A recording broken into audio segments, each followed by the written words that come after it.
좋은 날입니다. 오늘도 말씀 안에 승리하는 하루 되시기를 기도하겠습니다. 오늘 생명의 산 본문은 사도행전 24장 24절부터 25장 12절입니다. 오늘 본문에서는 24장 24절부터 27절까지 벨릭스가 복음을 듣고도 반응하지 않고 바울에게 돈을 받을까 바라며 계속해서 구류해 두는 모습이 나옵니다. 25장 1절부터 12절까지는 가이사랴에 새롭게 부임한 베스도 총독 앞에 유대인들이 재고소를 하고 바울이 변론하는 모습과 가이사에게 상소하는 모습이 나옵니다. 이 구절들을 통해 하나님께서 무엇을 말씀하시는지 살펴보도록 하겠습니다. 24장 24절부터 25절입니다. 수일 후에 벨릭스가 그 아내 유대 여자 드루실라와 함께 와서 바울을 불러 그리스도 예수 믿는 도를 듣거늘 바울이 의와 절제와 장차 오는 심판을 강론하니 벨릭스가 두려워하여 대답하되 지금은 가라 내가 틈이 있으면 너를 부르리라 하고 총독 벨릭스는 그의 아내와 함께 바울을 불러 그리스도 예수 믿는 도를 들었습니다. 벨릭스의 아내 드루실라에 대해 유대 여자라 정확히 기록하고 있는데 유대인이었던 그녀의 영향력으로 유대 사회에 소요를 일으키고 있는 복음을 정확히 들어봤던 것으로 보입니다. 바울은 벨릭스와 그의 아내에게 의와 절제와 장차 오는 심판에 대해 강론했습니다. 여기서 말하는 의는 죄인인 인간이 그리스도를 믿음으로 말미암아 칭함받을 수 있는 의를 말합니다. 절제는 믿음으로 의롭다함을 받은 자가 죄로 돌아가지 않고 절제하며 열매 맺는 삶을 살아가는 것을 말하는 것입니다. 그리고 믿음으로 의롭다함을 받고 절제하며 그리스도인으로서 복음을 전하고 열매 맺는 의로운 삶을 살아가지 않는다면 마지막 때에 주님께서 오실 때 심판받을 수밖에 없는 진리에 대해서 전했습니다. 이를 들은 벨릭스는 두려워하며 다음을 기약하는 모습을 보여줍니다. 당시 벨릭스는 잔인함과 탐욕으로 악명이 높았고 이미 여러 번 결혼한 경력이 있는 자로 삶 자체가 의와 절제와는 거리가 있는 사람이었습니다. 그러한 이에게 자신이 죄인인 것을 깨닫고 회개하여 죄사함 받아 그리스도의 의의를 덧입고 열매 맺는 의로운 삶을 살지 않으면 심판받는다라는 복음은 두렵게 느껴졌을 것입니다. 26절부터 27절입니다.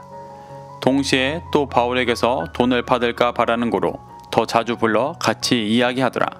이태가 지난 후 보르기오 베스도가 벨릭스의 소임을 이어받으니 벨릭스가 유대인의 마음을 얻고자 하여 바울을 구류하여 두니라. 벨릭스는 바울이 전하는 복음을 두려워하면서도 동시에 바울에게 돈을 받을까 하며 자주 불러 이야기했습니다. 복음을 듣고 회개하고 죄사함 받아 구원을 얻어야 하는데 그는 복음을 두려워했으면서도 흘려버리고 오로지 세상의 유익을 쫓아 바울을 이용하려 했습니다. 바울이 교회의 수장처럼 보였기 때문에 그를 풀어주는 대가로 돈을 받을 생각만 했던 것입니다. 아마 17절에서 말했던 재물을 기억했던 것 같습니다. 이렇게 세상의 유익을 추구하는 자들은 아무리 정금과 같은 복음이 들려져도 자신이 찾고 구하는 세상의 유익만을 듣고 반응하게 됩니다.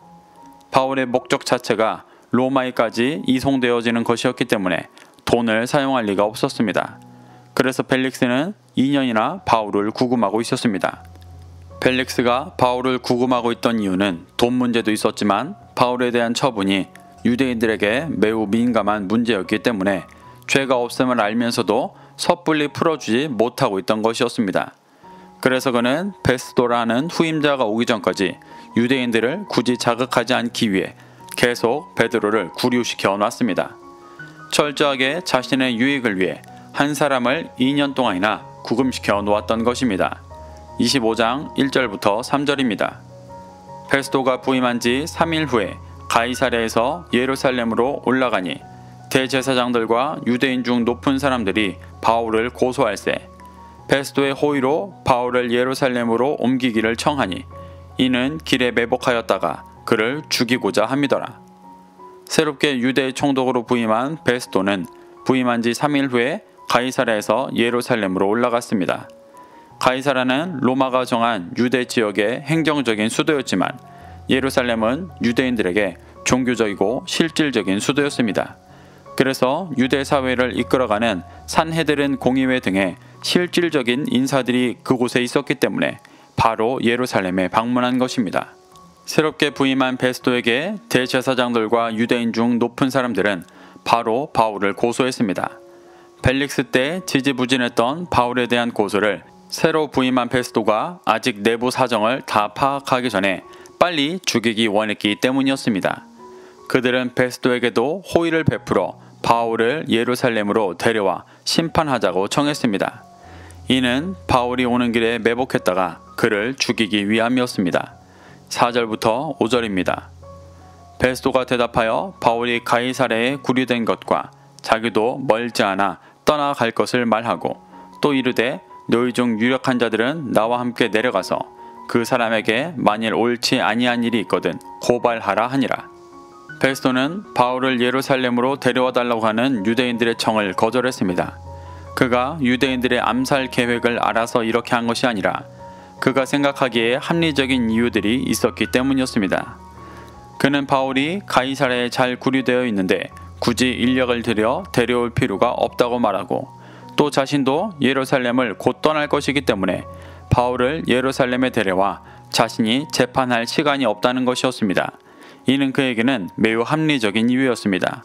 그래도 새로 부임한 총독으로서 유대인들의 환심을 사기 위해 호의를 베풀 법도 한데 그가 거절한 이유는 그의 상황에 합리적인 판단을 한 것 이외에도 하나님께서 바울을 보호하시고 로마에까지 보내시기 위해 계속해서 역사하고 계신 것이었습니다.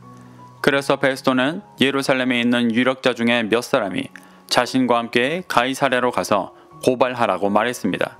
6절부터 7절입니다. 베스도가 그들 가운데서 8일 혹은 10일을 지낸 후 가이사랴로 내려가서 이튿날 재판자리에 앉고 바울을 데려오라 명하니 그가 나오매 예루살렘에서 내려온 유대인들이 둘러서서 여러 가지 중대한 사건으로 고발하되 능히 증거를 대지 못한지라. 베스도는 예루살렘에 며칠 더 있다 가이사랴로 내려가서 바로 이튿날 재판을 열었습니다. 하지만 정작 재판이 열렸음에도 유대인들은 여러 가지 중대한 사건을 고발하기만 할 뿐 증거를 대지 못했습니다. 이는 유대인들이 하는 고발의 내용들이 다 사실이 아니고 바울이 행했던 일들이 로마법에 저촉되지 않는 일들 뿐이었음을 보여주는 것입니다.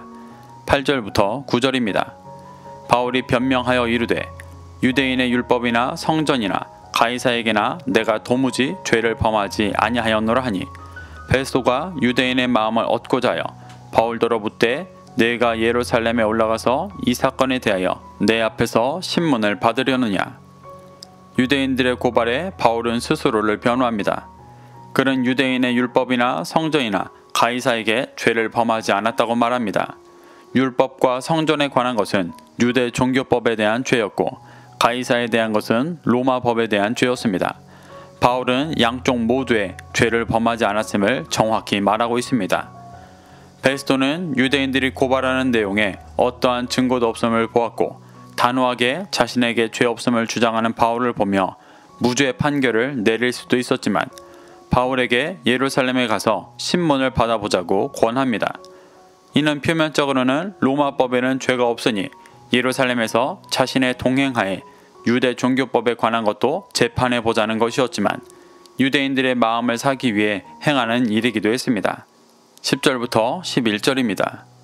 바울이 이르되 내가 가이사의 재판자리 앞에 섰으니 마땅히 거기서 신문 받을 것이라. 당신도 잘 아시는 바와 같이 내가 유대인들에게 불의를 행한 일이 없나이다. 만일 내가 불의를 행하여 무슨 죽을 죄를 지었으면 죽기를 사양하지 아니할 것이나 만일 이 사람들이 나를 고발하는 것이 다 사실이 아니면 아무도 나를 그들에게 내줄 수 없나이다. 내가 가이사께 상소하노라 한대. 바울은 자신에게 예루살렘에 가서 종교 재판을 받자고 권하는 베스도에게 단호하게 가이사의 재판자리에 섰으니 마땅히 거기서 신문 받을 것이라고 말합니다. 이는 로마 시민으로서 황제 가이사의 이름으로 로마법 앞에 재판받고 있는데 그런 자신을 유대 종교법으로 재판받게 하는 일은 있을 수 없다고 말하는 것입니다.